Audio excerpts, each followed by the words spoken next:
다 함께 성경 봉독하겠습니다. 에베소서 6장 1절로 3절 말씀입니다. 에베소서 6장 1절로 3절 말씀입니다. 우리 다 함께 합독하도록 하겠습니다.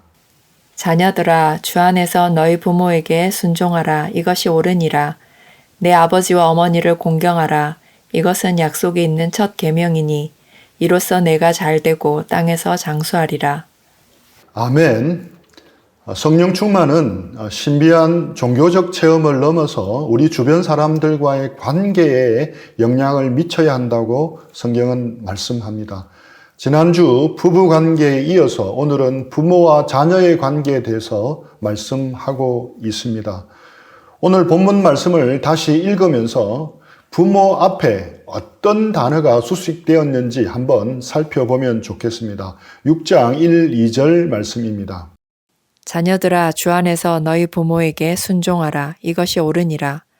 내 아버지와 어머니를 공경하라. 이것은 약속이 있는 첫 계명이니.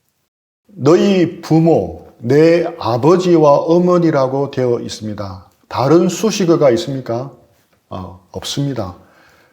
자랑스럽게 내세울 부모, 좋은 부모, 존경할 만한 부모, 아낌없이 주는 나무와 같은 부모 등과 같은 형용사구로 수식되어 있습니까? 아닙니다. 오직 너희 부모, 오직 내 아버지와 어머니로 되어 있습니다. 무슨 의미이겠습니까? 오직 내 부모, 내 아버지, 어머니이기 때문에 순종하고 공경하라는 의미입니다. 다른 조건 때문이 아니라 오직 내 부모, 내 아버지, 어머니이기 때문에 순종하라는 의미입니다. 좋은 부모라서, 존경할 만한 부모라서, 헌신적으로 사랑해 주는 부모라서 순종하고 공경하라는 의미가 아닙니다. 오늘 이 본문 말씀을 묵상하면서 떠오른 한 인물의 삶을 함께 나누면서 이 말씀의 의미를 생각해 보고자 합니다. 시편 27편 10절 세번역입니다. 나의 아버지와 나의 어머니는 나를 버려도 주님은 나를 돌봐 주십니다. 누가 쓴 글입니까? 다윗입니다. 하나님의 마음에 합한 자라고 하는 대단한 칭찬을 받았던 다윗이 한 고백시입니다. 다윗은 어린 시절 부모님으로부터 사랑을 듬뿍 받고 자랐겠습니까? 그래서 하나님의 마음에 합한 사람이 되었겠습니까? 아닙니다. 사실은 그 반대입니다. 다윗은 어릴 때부터 사랑받고 대접받지를 못했습니다. 그가 부모 없이 살았거나 형편이 어려웠느냐 하면 그것도 아니었습니다. 아버지와 7형을 비롯한 가족이 있었습니다. 아버지 이새는 베들레헴 지역의 유력자였던 보아스의 후손이었습니다. 그럼에도 다윗이 보낸 청소년 시절은 불우하고 쓸쓸했습니다. 다윗은 자신의 청소년 시절을 회상하면서 나의 아버지와 나의 어머니가 나를 떠났습니다라고 말합니다. 떠났다는 것은 공간의 문제가 아니었습니다. 다윗은 부모와 한 집에 살았지만 아버지가 자신을 버린 것 같은 기분을, 어머니가 자신을 떠난 것 같은 느낌을 받았던 것입니다. 보통 한 가정에서 막내는 가장 사랑을 받으며 자라기 마련이지만 다윗은 그렇지 못했습니다. 사무엘상 16장에 나오는 사건은 다윗이 가족들에게 어떤 취급을 받았는지 정확하게 알아볼 수 있는 단면을 보여줍니다. 사무엘상 16장 10절 11절 말씀입니다. 이새가 그의 아들 7을 다 사무엘 앞으로 지나가게 하나 사무엘이 이새에게 이르되 여호와께서 이들을 택하지 아니하셨느니라 하고 또 사무엘이 이새에게 이르되 내 아들들이 다 여기 있느냐? 이새가 이르되 아직 막내가 남았는데 그는 양을 지키나이다. 사무엘이 이새에게 이르되 사람을 보내어 그를 데려오라. 그가 여기 오기까지는 우리가 식사 자리에 앉지 아니하겠노라. 다윗이 사무엘에게 사울의 뒤를 이어 기름 부음을 받던 날이었습니다. 사무엘이 아버지 이새에게 아들들을 다 데려오라고 말합니다. 그런데 아버지 이새는 7 형들만 부르고 다윗은 부르지 않았습니다. 그때 다윗은 혼자 벌판에서 양떼를 먹이고 있었습니다. 막내에 대한 기대감도 없었고 애정도 없었던 것입니다. 수에 치지를 않았던 겁니다. 사무엘은 이새의 아들 7을 일일이 살펴 기름을 부으려 했으나 매번 하나님께서 아니라고 거절하셨습니다. 사무엘이 이새에게 아들 중에 혹시 빠진 사람이 없느냐고 묻습니다. 그제서야 이새는 막내 다윗이 하나 남아 있다고 생각하고 그를 불러드립니다. 아버지 이새의 마음에는 다윗은 애시당초 없었던 겁니다. 이새의 가족 중에서 이스라엘이 왕이 선택되는 경사 중에 경사스러운 날이었습니다. 그 축제의 자리에 막내 다윗은 끼지도 못하고 광야에서 양을 지켰습니다. 아버지 이새와 그 형들까지 노골적으로 다윗을 소외시켰던 것입니다. 거기서 그치지 않습니다. 형제들로부터 사랑을 받지 못합니다. 다윗이 골리앗과 싸운 날 그 전쟁터에 간 이유가 아버지 심부름 때문이었습니다. 거기 블레셋과 싸우러 나간 3명의 형들에게 음식을 갖다 주고 오라는 아버지의 명을 받고 갔던 것입니다. 그런데 가만히 보면 이상하게 싸한 느낌이 듭니다. 왜 하필 아버지는 그 위험한 전쟁터에 가장 어린 다윗을 보냈느냐는 것입니다. 다른 형들이 넷이나 있었음에도 불구하고 위험한 전쟁터에 가장 어린 다윗을 보냈던 것입니다. 다윗이 어렵게 찾아간 전투 현장에서 큰형 엘리압을 찾아 만납니다. 그런데 반가워해야 할 형 엘리압의 반응이 의외입니다. 미연해온 그를 친형제처럼 맞지 않고 매우 경노하면서 책망하고 있습니다. 이렇게 전쟁터까지 어린 동생이 음식을 가지고 찾아왔으면 형들이 고마워하고 동생의 신변을 걱정해야 되지 않습니까? 그런데 다윗이 골리앗에 대해 사람들과 이야기하는 것을 보고 형이 벌컥 화를 내며 이렇게 말합니다. 사무엘상 17장 28절 말씀입니다. 큰형 엘리압이 다윗이 사람들에게 하는 말을 들은지라 그가 다윗에게 노를 바라여 이르되 내가 어찌하여 이리로 내려왔느냐 들에 있는 양들을 누구에게 맡겼느냐 나는 내 교만과 내 마음의 완악함을 아노니 내가 전쟁을 구경하러 왔도다. 힘들게 멀고 위험한 길을 찾아온 동생에게 내뱉는 천만이라는 것이 믿기지 않을 정도입니다. 이렇게 못되게 몰아붙이며 나무라는 형이 또 있겠습니까? 들에 있는 양들을 누구에게 맡겼느냐? 큰형 엘리압에게 다윗은 친동생이 아니라 들에 있는 양을 치는 사람 정도였던 것입니다. 다윗이 집안에서 어떤 대우를 받으면서 자랐는지 리얼하게 느낄 수 있는 장면입니다. 그야말로 8번째 아들인 다윗은 아들이라기보다는 그 집에서 부리는 종이나 머슴처럼 취급받았다고 볼 수 있습니다. 쉽게 말해서 자식 취급하지 않았다는 뜻입니다. 보통 가정에서 이런 취급을 받는다면 깊은 상처를 받을 것입니다. 이런 상황에서 다윗은 반항심과 정오를 속으로 키워 나중에 가족들에게 대갚아 줄 수도 있었습니다. 아니면 아예 움츠러든 채 아무것도 스스로 할 줄 모르고 억눌린 채 진짜 종처럼 살았을 수도 있었습니다.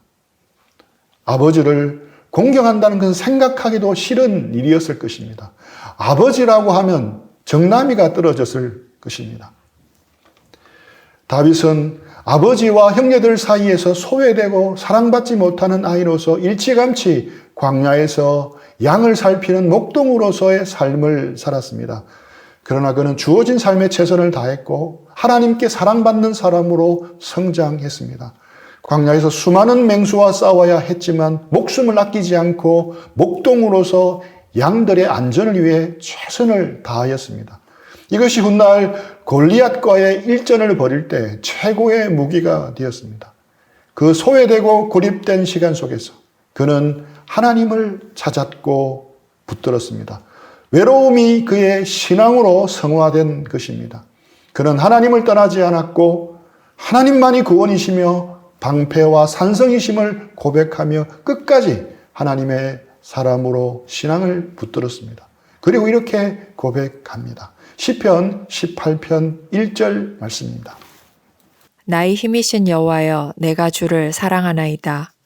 우리가 환경에 끌려다닐 수 있지만 주님 안에 있으면 환경을 극복할 수 있음을 믿으시기 바랍니다. 물론 다윗도 아직 기도 응답이 이루어지지 않고 구체적인 해결책이 보이지 않는 상황에서 매우 힘들어합니다. 그런 모습이 시편 27편에 나옵니다.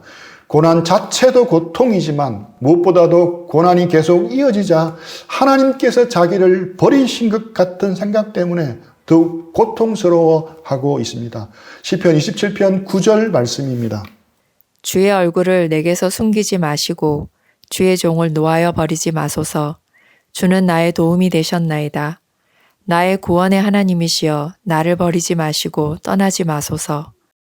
아버지 이새에게 버림받았듯이 이제는 하나님 아버지에게도 버림받았다는 생각이 다윗을 옥죄였을 것입니다. 하지만 고난 때문에 버림받았다는 생각과 느낌을 넘어 다윗은 선하신 하나님을 믿는 믿음을 붙잡았습니다. 그래서 10절에 신앙 고백을 할 수 있었습니다. 27장 10절 말씀입니다.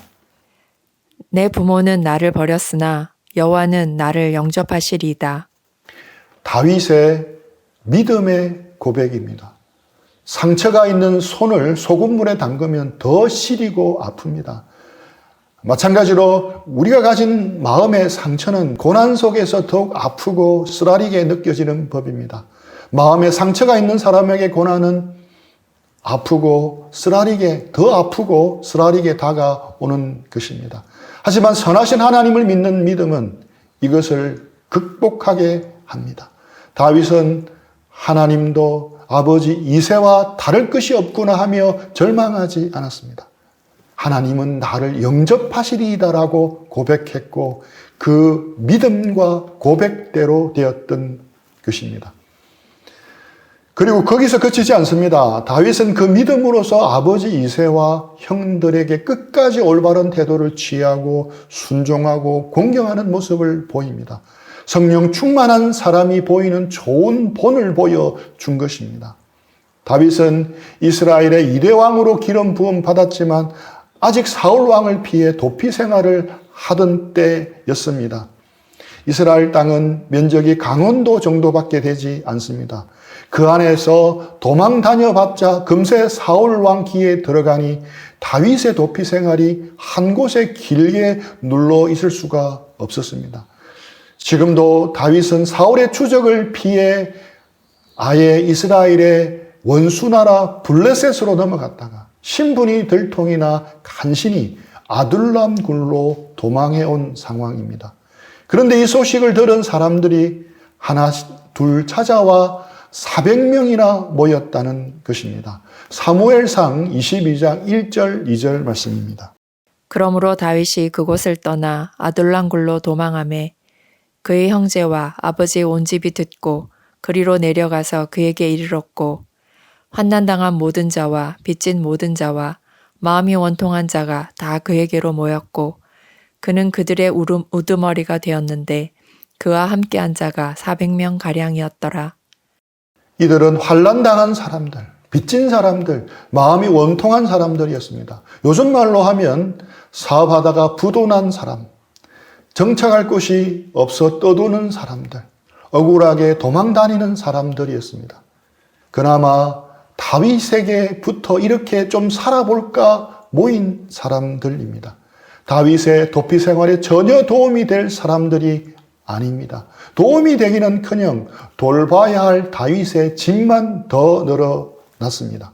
그런데 1절을 보면 또 다른 짐이 다윗에게 있었습니다.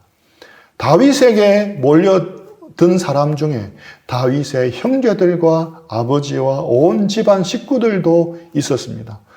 점점 미쳐가는 사울 왕에게서 생명의 위기감을 느낀 가족들이 다윗을 찾아온 것입니다.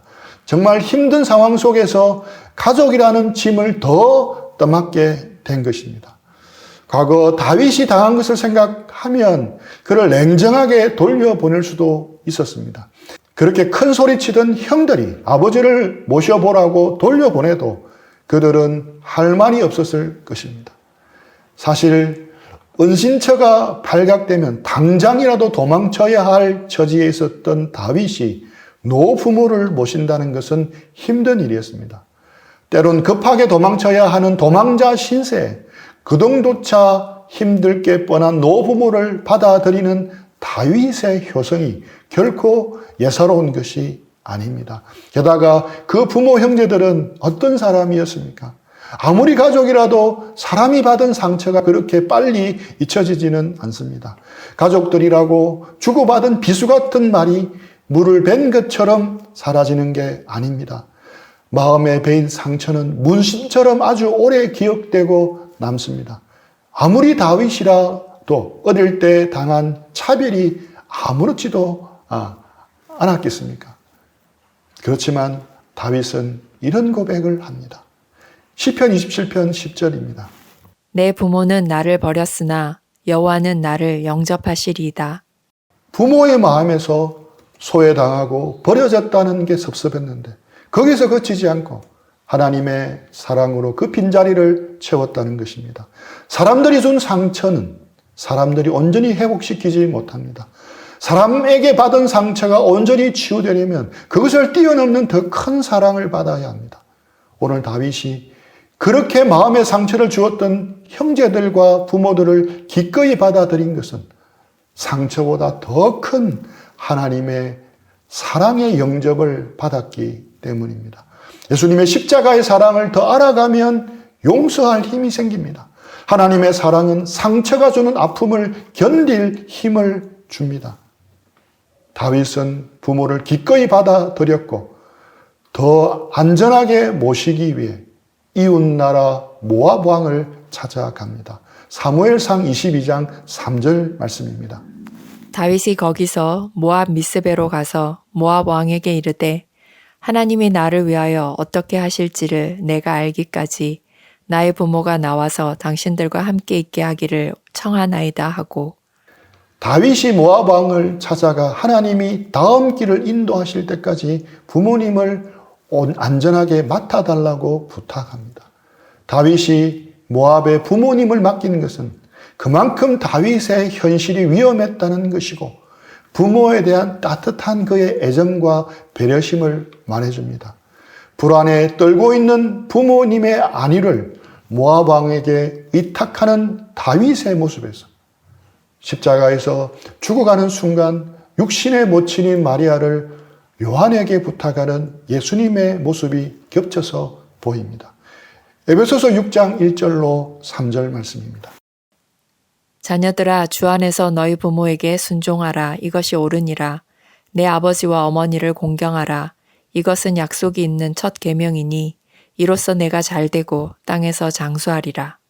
하나님만 붙들고 믿음으로 살았던 다윗은 분명 부모에게 순종하고 부모를 공경했습니다. 분명 그가 이스라엘 역대 왕 중에서 가장 본이 되는 왕으로서 잘되고 땅에서 장수했던 비결이기도 합니다. 다윗은 말년에 자신의 인생을 회고하면서 하나님께 간구하는 부분에 이렇게 고백합니다. 사무엘하 23장 1절 말씀입니다. 이는 다윗의 마지막 말이라. 이새의 아들 다윗이 말하며 높이 세워진 자, 야곱의 하나님께로부터 기름 부음 받은 자, 이스라엘의 노래 잘하는 자가 말하노라. 이제 자신의 생애가 다하여 하나님의 부름을 받을 때가 다 된 것을 직감한 다윗이 자기 자신을 이새의 아들 다윗이라고 고백했습니다. 그의 인생 한가운데서 내 부모, 즉 내 아버지 이새는 나를 버렸으나라고 고백했지만 마지막에는 그는 이새의 아들 다윗이 말하미어라고 말합니다. 이제는 자신이 아버지 이새의 아들이라는 사실이 부끄럽다고 여기지 않았다는 증거입니다. 아버지와 형들에게 버림받았던 청소년 시절의 이야기는 분명 사실이었습니다. 그에게 평생 지울 수 없는 상처였습니다. 하지만 그는 그 불행했던 시절의 기억에만 머물지 않았던 것입니다. 상처를 덮고도 남는 하나님의 은혜를 평생 공급받고 누리면서 아버지와 그 이름을 용서했습니다. 그리고 아버지의 아들임을 부정하지 않을 수 있었습니다. 아버지 이새로부터 사랑받지 못했지만 하나님 아버지의 사랑과 인도하심은 그 빈자리를 충분히 채우고도 남았습니다. 오늘 본문 말씀 부모 앞에 꾸며주는 형용사가 너희 부모, 내 부모밖에 없다고 했습니다. 자랑스럽게 내세우고 싶은 부모이든 아니면 남에게 드러내기 부끄러운 부모이든 우리를 헌신적으로 사랑해준 부모이든 그렇지 못하건 상관이 없다는 것입니다. 내 부모, 내 아버지, 어머니이기 때문에 순종하고 공경하라는 의미입니다. 대신 그 빈자리를 하나님을 의뢰하는 믿음으로 하나님의 사랑과 은혜로 채워야 하는 것입니다. 이것이 성령 충만한 자녀된 우리가 지켜야 할 태도인 것입니다. 그러나 우리 대부분은 다행히도 다윗과 같은 취급을 받으며 큰 사람은 없다고 생각합니다. 다윗의 부모님보다는 훨씬 더 좋은 부모님들이라 생각합니다. 그래서 더욱 감사해야 하는 것입니다. 우리가 지금 살고 있는 모습이 우연이 아닙니다. 우리 부모님의 헌신적인 사랑과 섬김 때문입니다.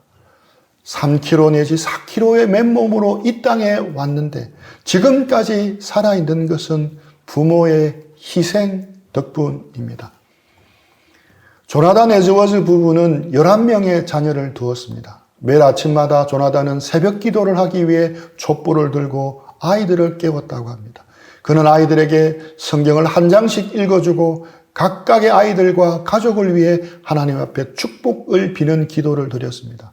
이 기도 생활은 지속적으로 그 효과를 발휘했습니다.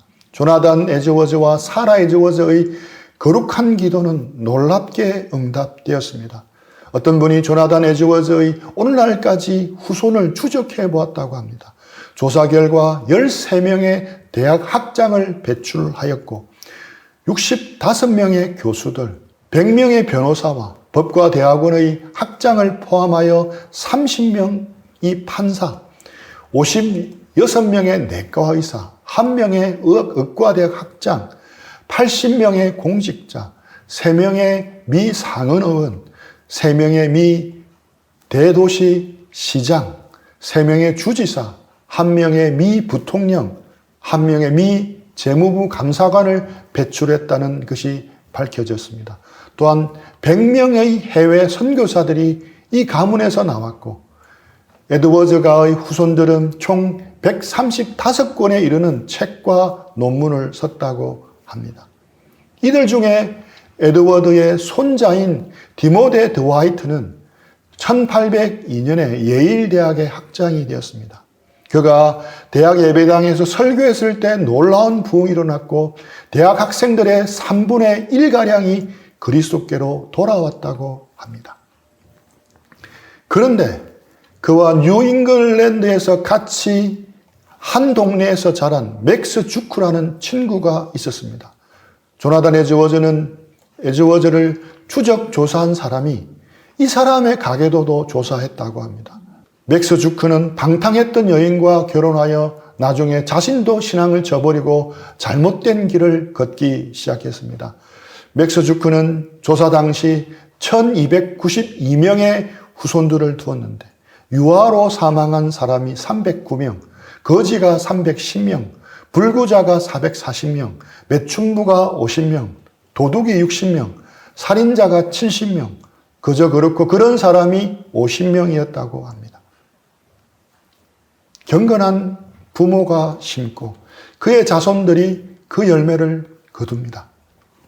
타락한 부모가 심고 그의 자손들이 그 열매를 거둡니다. 타락한 부모 밑에서 자랐지만 경건한 열매를 거두었다면 그것은 특별한 하나님의 은혜입니다. 하지만 많은 경우 우리가 지금 잘 되고 하나님의 특별한 은혜를 받아 살고 있는 것은 우리 부모님이 뿌려놓은 씨앗의 열매를 거두고 있다는 사실을 기억해야 합니다. 우리가 때론 잘못해도 하나님이 어느 정도까지 눈 감아 주시는 것도 우리 부모의 헌신 때문에 그럴 수 있다는 것을 기억해야 하며 겸손해야 합니다. 부모님께 감사해야 합니다. 부모들도 기억해야 할 것이 있습니다. 조나단 에드워드처럼 자녀를 위해서 기도하는 겁니다. 눈물로 기도하는 자식은 결코 멸망하지 않는다는 사실을 기억해야 합니다. 여기 있는 부모인 우리는 매일같이 자녀들을 위해서 기도해야 하는 것입니다. 마지막으로 영상을 같이 보고 함께 기도하는 시간들을 가지겠습니다.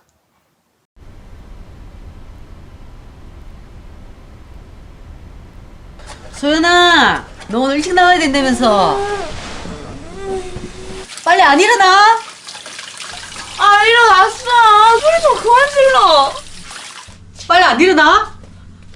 저거 봐, 아유, 어린데도 아니고. 네. 빨리 일어나. 엄마는 잔소리가 심하다. 오케이.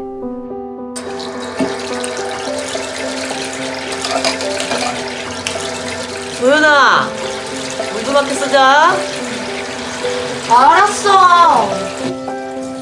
엄마는 짠순이다. 엄마, 내 청바지 어딨어? 청바지가 어디 한두 개라 해야지. 그저께 사온 내 청바지. 아, 그 수라비 한번 찾아봐봐. 아, 없어. 내일 입고 나가려고 산 거란 말이야. 미리미리 좀 챙겨놓지. 아유, 정말. 진짜. 어? 엄마는 항상 자기 마음대로다.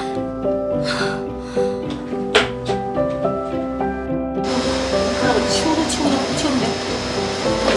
유소야, 핸드폰 가져가야지. 휴대폰. 이리 와봐. 목도리 타고 가야지. 엄마, 밖에 안 추워. 따뜻하게 입고 가. 옷이 이게 뭐야? 응? 엄마는 내가 아직도 어린애인 줄 안다.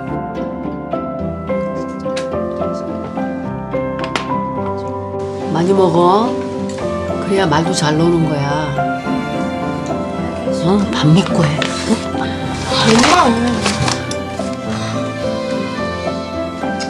엄마, 나 간다. 긴장하지 말고 우리 딸 열심히 했으니까 잘 될 거야. 걱정하지 마. 알았어.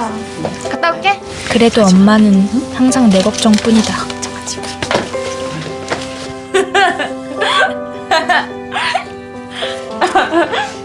오늘 저녁 뭐 해 먹을까? 아무거나. 엄마가 닭도리탕 해줄까? 괜찮거든, 괜찮고.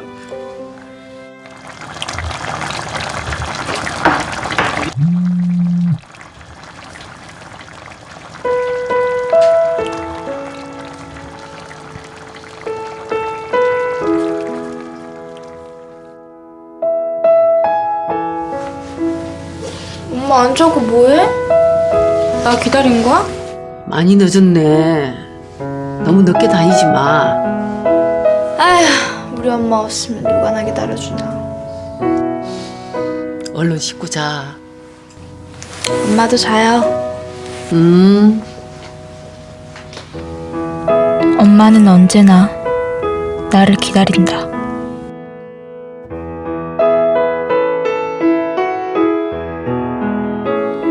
언제나 그렇게 기다려줄 줄 알았는데.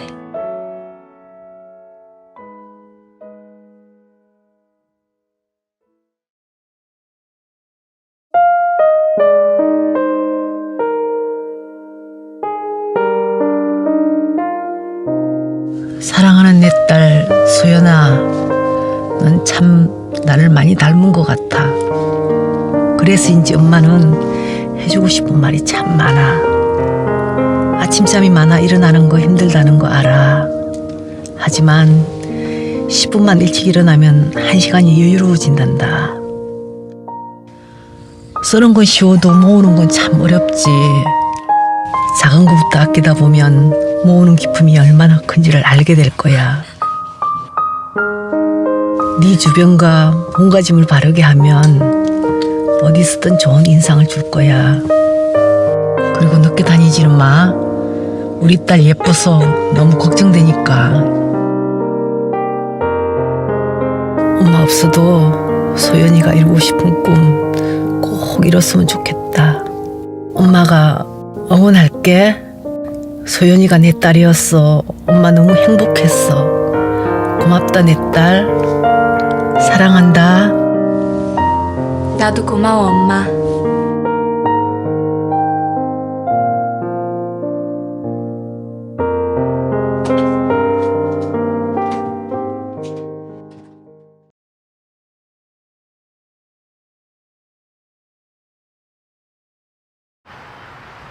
아이들은 자신의 꿈에 대해 어떤 생각을 갖고 있을까요? 한 고등학교를 찾아가 청소년의 꿈을 스케치하다라는 주제로 의식조사 프로그램을 촬영하기로 했습니다. 안녕하세요. 수능 잘 봤어요? 다들 시선을 피하는데 오늘 얘기할 거에 대해서 조금 학생들이 생각하는 꿈은 과연 무엇일까요? 질문지를 갖고 왔어요. 이제 죽기 전에 꼭 해보고 싶은 당신의 꿈은 무엇인가요? 이게 버킷리스트라고 하죠, 요즘에.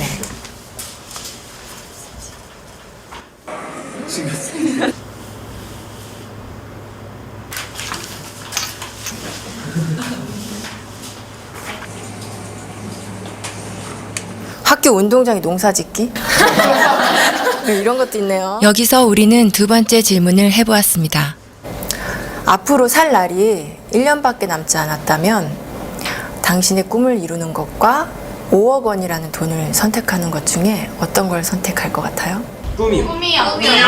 제 이름을 세상에 알리고 죽는 게 의미 있다고 생각합니다. 꿈을 이뤄서 5억보다 더 많은 돈을 벌면 돼요. 1년밖에 안 남았는데 끝까지 해야죠. 롤스로이스 타고 싶어요. 제가 먹고 싶은 치킨 먹고 튀기면서 살 거예요. 꿈은 솔직히 5억보다 더 큰 가치가 있다고 생각이 듭니다. 잠시만요.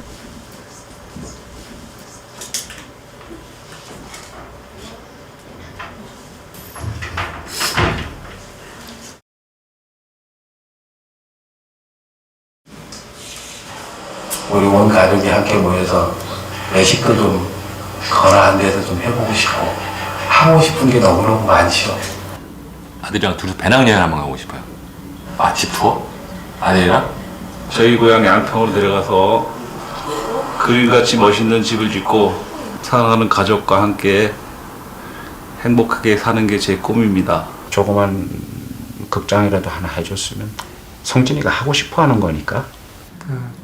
많은 추억이나 또 집사람한테 그동안 못 해준 거 그런 것만 생각나더라고요. 가족과 함께 여행을 하는 게 저희 꿈입니다. 근데 할 수만 있으면 진짜 같이 한번 성진이 데리고 여행을 좀 해보고 싶습니다. 구석에 친구들 한 번 만나보고 싶어요. 맥주 한잔 마시고 싶어요. 맥주 괜찮죠?